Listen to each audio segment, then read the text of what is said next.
ছোট্ট বাচ্চা ইসমাইলকে রেখে দিয়ে আমরা যারা বলি বিবি হাজার, আসলে হাদিসের ভাষায় হাজার, তিনি সাফা পাহাড় থেকে মারওয়া পাহাড়ে দিলেন দৌড়। কোথায় পানি? পানি নাই। মরুভূমির বালির মধ্যে সূর্যের তাপ যখন পড়ে যায়, মরিচিকার মতো ঝলসানির একটা দৃশ্য ভেসে ওঠে, মনে হয় সাগরের পানি, আসলে পানি নাকি। তিনি সাফায় যায়, যে দেখে পানি নাই। মারওয়াতে যায়, যে দেখে পানি নাই। পানির সন্ধানে হাজার আলাইহিস সালাম 7 বার 2 পাহাড়ের মাঝখানে দৌড়াদৌড়ি করলেন। ওই পাহাড়ের মাঝখানে এই মহিলার পায়ের ছাপ লেগে গেল। এই দৌড়াদৌড়িটা আরশের উপর থেকে আল্লাহ এত সুন্দর উপভোগ করেছেন। আল্লাহর কাছে এই মহিলার দৌড়াদৌড়িটা এত ভালো লেগেছে, কিয়ামত পর্যন্ত সব হাজীদের জন্য এই জায়গায় দৌড়াদৌড়িটা আল্লাহ ওয়াজিব করে দিয়েছে। এই জায়গায় দৌড়াদৌড়ি না করলে হজ হবে না, উমরা হবে না। এই দৌড়াদৌড়িটা, মহিলাটার স্যাক্রিফাইস, হৃদয়ের আবেগ আর ভালোবাসাটা আল্লাহর কাছে এত পছন্দনীয় হয়েছে, কিয়ামত পর্যন্ত আল্লাহ চান সবাই দৌড়াবে, আমি উপর থেকে দেখব। ওয়াজিব করে দিলেন। যার পা যেই জায়গায় লাগছে খালি বরকত। হঠাৎ কলকল কলকল আওয়াজ শুনতে পেলেন। সাফা মারওয়া থেকে দৌড়ে আসলেন কাবার কাছে। এসে দেখলেন ফেলে রাখা দুধের বাচ্চা ইসমাইলের পায়ের ধাক্কায় জমিন থেকে পানি বের হতে শুরু করেছে। কলকল কলকল আওয়াজ। ওনারা আরবি ভাষা জানতেন না। সাইয়েদনা ইব্রাহিম, ইসমাইল, হাজার, এরা সুরিয়ানি ভাষার মানুষ ছিলেন। সুরিয়ানি ভাষায় উনি বসে পানি যাতে মরুভূমির বালুতে লেগে শুকিয়ে না যায়, বালু দিয়ে বাঁধ দিতেছে। আমরা বাঁধ দেই না পানি আটকানোর জন্য? দেখেন নাই মনে হয়? দেখেন নাই? পানি আটকানোর জন্য বাঁধ দেই আমরা। হাজার এসে বালু দিয়ে বাঁধ দিতেছে নিজে নিজে, আর নিজের সুরিয়ানি ভাষায় বলতেছে জাম জাম, মানে থাম থাম, পানি যাইস না তুই। জাম মানে কেফ কেফ, স্টপ স্টপ, থাম থাম, আরে পানি চলে যাস না, থাম থাম। ওনার মুখ নিঃসৃত এই ঝাম ঝাম শব্দ দুইটা আল্লাহর এত পছন্দ হয়েছে, কিয়ামত পর্যন্ত আল্লাহ এই কুয়ার নাম ঝমঝমের কুয়া করে দিয়েছে। বরকত আর বরকত।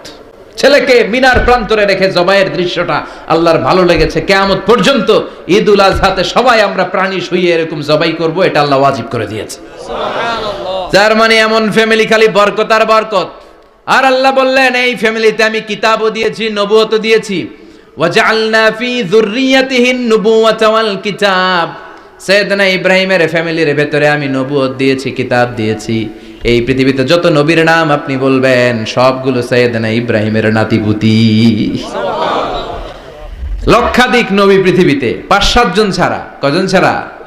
উপরের 5-7 জন ছাড়া যত নবী আপনি নাম বলতে পারবেন, যাদের নাম জানি কিংবা জানি না, সব সাইয়েদনা ইব্রাহিমের বংশধর, ওনার নাতিপুতি। ওনারা আল্লাহ 86 বছর বয়সে দিলেন সাইয়েদনা ইসমাইল আলাইহিস সালামকে। ওনার বয়স যখন 100 তখন দিলেন সাইয়েদনা ইসহাক আলাইহিস সালামকে। তাহলে ওনার প্রথম ছেলের নাম? দ্বিতীয় ছেলে? আওয়াজ করে বলেন, প্রথমটা দ্বিতীয়টা ইসহাক। দুর্ভাগ্যজনক হলেও সত্য, ইসমাইলের চেনে কোনো নবী আল্লাহ দেন নাই, কোনো নবী নাই। সব নবী এই চেনে হাজার হাজার লক্ষাধিক নবী খালি ইসহাকের বংশে নামে। এই বংশে কোনো নবী নাই। আর এই বংশের নবীরা প্রজন্মের পর প্রজন্ম একে অপরকে বলে যায়, সব শেষে কিন্তু একজন নবী আসবে, ওইটা হবে শ্রেষ্ঠ নবী, বিশ্ব নবী। ঠিক কি না? একের পর এক নবুয়ত আল্লাহ এই চেনে দিলেন। ইসহাকের চেইনে, সাইয়েদনা ইসমাইলের চেইনে কোনো নবী নাই।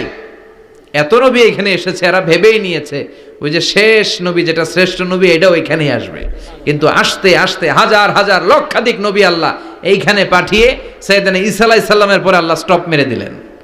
স্টপ মেরে দিয়ে 570 বছর পরে শ্রেষ্ঠ নবীটারে আল্লাহ এই চেনে পাঠিয়ে দিলেন। এজন্য আমরা হচ্ছি বানি ইসমাইল। আমরা কি? বিশ্বনবী হচ্ছেন বানি ইসমাইল। বিশ্বনবী কি? আর এরা হচ্ছেন বানি Israil. Changing the leadership from বানি ইসরাইল টু বানি ইসমাইল। এজন্য অহংকারীদের পরিণাম শুভ হয় না।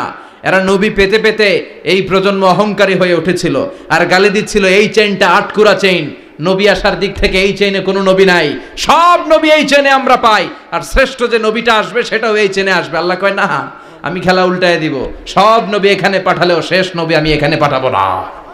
শেষ নবী আল্লাহ তাআলা সাইয়েদনা ইসমাইলের চেইনে পাঠিয়ে দিয়েছেন। চিৎকার করে পড়েন আল্লাহু আকবার।